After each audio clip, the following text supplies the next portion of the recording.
magandang araw sa ating lahat mga bro, mga kabadis, Matich, Luzon, Visayas, Mindanao. Mapagpalang araw sa ating lahat, Matich. Ito ay nandito na naman ako sa kinaroroonan ng falls at nandito rin yung aming fish pan. At dito, Matich, ay another sharing na naman yung ipapakita ko sa inyo dito kung saan ay secret reveal din na sasabihin ko sa inyo dito sa area na ito. Ay maganda itong area na ito kung saan ito ang pinaka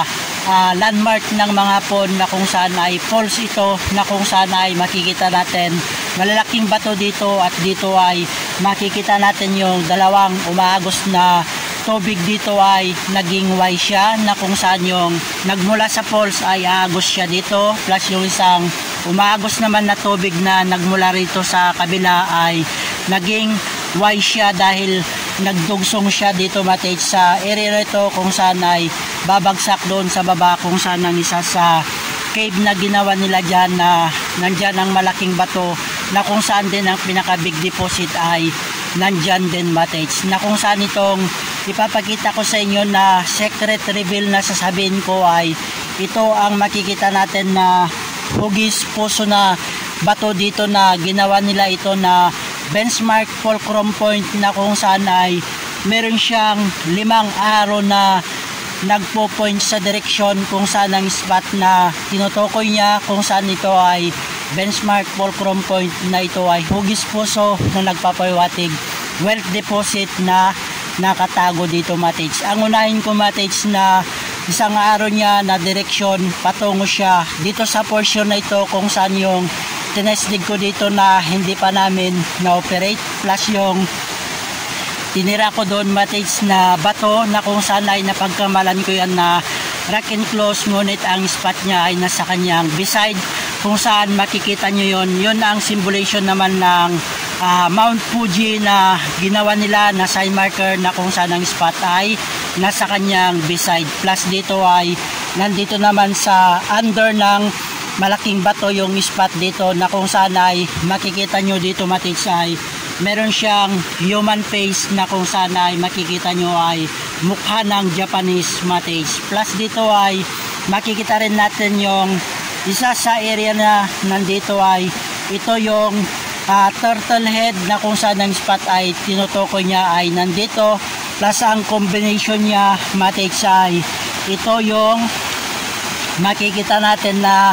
combination niya na hugis puso, na kung saan ay nagpapahiwatig ito na wealth deposit ng kanyang arrow ay nakapoint dito sa nagpapahiwatig na door entrance, na kung saan ay meron siyang isang dot, yung kanyang arrow naman ay nakapoint dito, nagpapahiwatig din ito, Matich, na door entrance, at yan ay nagpapahiwatig na enter sign, kaya enter yung pinapahiwatig nito at door entrance ay patungo doon sa portion na yun kung saan ang spot ay nandun, Matich. At ngayon ay makikita natin yung arrow ng benchmark fulcrum point na heart ay eksakto nakapoint dito, na may layo siya 15 feet patungo dito sa portion na ito na coordinate niya, plus 15 feet another spot na naman dito, Matich. At dyan ay makikita natin yung mga bato na ginawa nila na sign marker, na nandito nga ang spot deposit, na kung saan ang benchmark fulcrum point ay ito, Matich. At ngayon ay dito naman ako sa kabilang side niya, na kung saan ito ay dalawang arrow ang makikita natin dito, Matich, kung saan itong isang arrow na mas maliit ay nakapointing down siya dito, na meron siyang coordinate na mata na eksaktong arrow na nakapoint dito sa mata na ito, na kung saan ang tingin naman niya ay dito sa harap niya, kung saan ay ang spot niya ay in front, kaya nandito ang spot niya, Matich. At yung isang arrow na mas mahaba naman, Matich, ay ang toro naman ng arrow niya ay direksyon dito sa portion na ito kung saan ang coordinate niya na malaking bato doon, at ito ay makikita natin meron siyang sign marker symbolization, naka-pyramid yun, or ito ay enter sign at arrow way, na meron siyang isang dot patungo siya dito 3 feet, nandito ang coordinate niya kung saan ang spot ay nandyan. At yung makikita natin na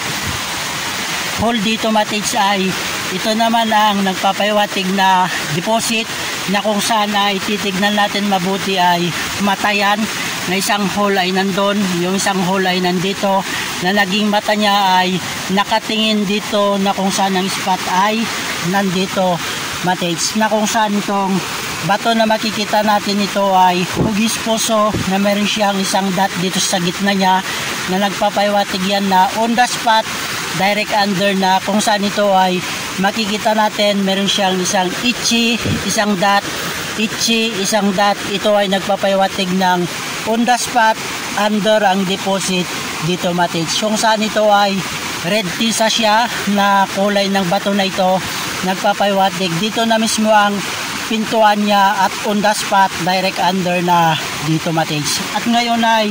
makikita na natin yung arrow doon sa benchmark na hugis puso ay eksakto nakapoint dito na may line siya 15 feet patungo dito sa coordinate niya, another 3 feet patungo naman dito sa portion na ito, kaya nandito ang spot mates. At dito ay nakawol na siya, plus doon ay nakawol na rin, at yung mga bato dito ay nakaharang siya pag malakas man ang tubig na umagos dito, na kung saan ito ay makikita nyo na mates na naging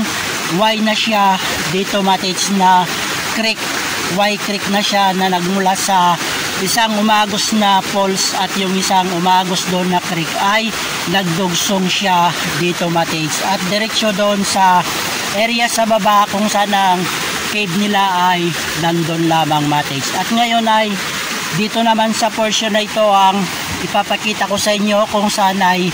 na-test dig na namin na yan ay ginawa namin na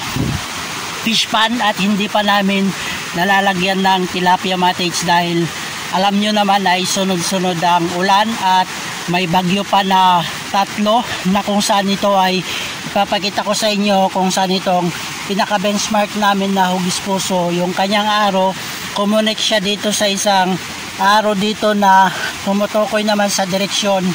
ng spot, na kung saan ang turo niya ay mula dyan 15 feet patungo dito sa portion na ito, kung saan ay na-test dig na nga namin dito na ito ay ginawa naming fish pan, na ito ay nandito ang spot deposit, na kung saan ay lumabas na yung mga HTM niya dyan mates, na kung saan yung bato na yon ay nandyan mismo ang spot, kaya on the spot direct under dyan mates, na kung saan mula doon sa arrow na yon 15 feet patungo dito sa portion na ito mates. At ngayon ay kunin ko na yung panglima mates na arrow niya, na kung saan itong pinaka benchmark namin ay ang arrow naman niya na panglima ay makikita nyo itong side niya, ito ay naging arrow rin siya na nakapoint dito sa portion na ito na tatlong bato na makikita natin na naka-triangulation, at ang gitna ay nandun, at itong pinaka benchmark ang pang-apat, kaya meron din siyang passage na patungo doon sa spot, kaya ang spot ay nandun mates. At dyan ay titignan natin kung ano ang nakaukit sa bato na nasa gitna na ginawa nila na sign marker, nagpapaywatig nga na nandito ang spot mates. Ito yung inukit ng mga pon na ginawang sign marker, at dito ay naging passage siya sa dalawang bato na ito, plus dito mates ay makikita natin ito ay naging map nila na nagpapaywatig na may nakatagong deposit dito mates. At ito na yung spot na tinutukoy mates, kung saan itong bato na ito ay makikita nyo hugis puso siya, na ito ay kinatid nila na ginawang sign marker na nagpapaywatig on the spot direct under na dito, kung saan ito ay symbolization din siya ng enter sign, na kung saan ito ay nagpapaywatig enter here on the spot direct under na mates. Plus dito ay meron tayong makikitang maliit na hugis puso na isiniksik na dito para magpaywatig na wealth deposit, at naka-bishop din siya nagpapaywatig dito na mismo ang center spot niya mates. At ngayon ay nakuha ko na mates kung saan yung pinapaywatig nitong benchmark fulcrum point namin, at ngayon ay kunin natin sa triangulation mates para i-connect ko na kung saan ay naka-triangulation siya mates. At dito ako sa ibabaw niya para ipakita ko sa inyo na itong benchmark na ito ang ginamit nila na fulcrum point na tumuturo sa direksyon ng spot, na kung saan nandito na ako sa ibabaw. Yung spot doon, another, ang coordinate niya na spot ay nandito, another yung spot doon, plus yung spot dito mates, plus yung spot dito mates ay naka-triangulation siya. Isa, dalawa, tatlo, at ito isa, dalawa, tatlo, pang-apat. Kaya yan ay eksakto mates na naka-triangulation siya, na itong benchmark fulcrum point na ito ay hindi ko nabanggit sa inyo noon na ito ay secret reveal na sasabihin ko sa inyo para makita nyo kung paano gumawa ng setup ng mga phone, kung paano sila magtago mates, kung ano rin ang ginawa nila, kung paano ang layout nila sa pagbaon ng kayamanan na itinago nila nung digmaang ikalawa mates. At dyan sa area ng falls, makikita nyo ay malakas na yung bumabagsak na tubig, at dyan ay maraming giveaways din ang nakuha dyan, at yung ibang giveaways pa ay hindi pa nakukuha mates. At dito ay talagang maganda yung area na ito mates, at dito rin ay gumawa rin kami ng fish pan para meron din kaming mapaglagakan ng tilapia, para meron din kaming pangulam, at pwede rin pangbenta pag marami ang mapalaki na tilapia dito mates. At dito mates ay grabe, napakaganda talaga dito yung aming site na ito, dahil dito ay makikita nyo rin maraming mga lumang puno dito na century tree. At itong pinaka falls na ito ang pinaka landmark na ginawa ng mga Hapon, para dito ang kampo nila, para ito ay makikita nyo na itong area na ito ng falls ay ito ang pinaka landmark ng mga Hapon na ginawa nila, na nandito ang malaking deposit na hindi pa nakukuha. Ngunit ang mga giveaways na iba ay nakuha na mates. At yung tubig na ito mates ay diretsyo pababa hanggang doon sa ilog, doon sa area sa baba na mates. At sa lahat din na mates natin dyan, Luzon, Visayas, Mindanao, sana nawa lahat tayo ay magkaroon ng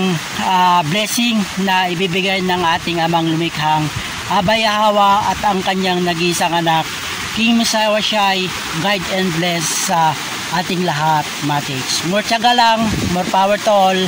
Good luck sa ating lahat mates. Yada.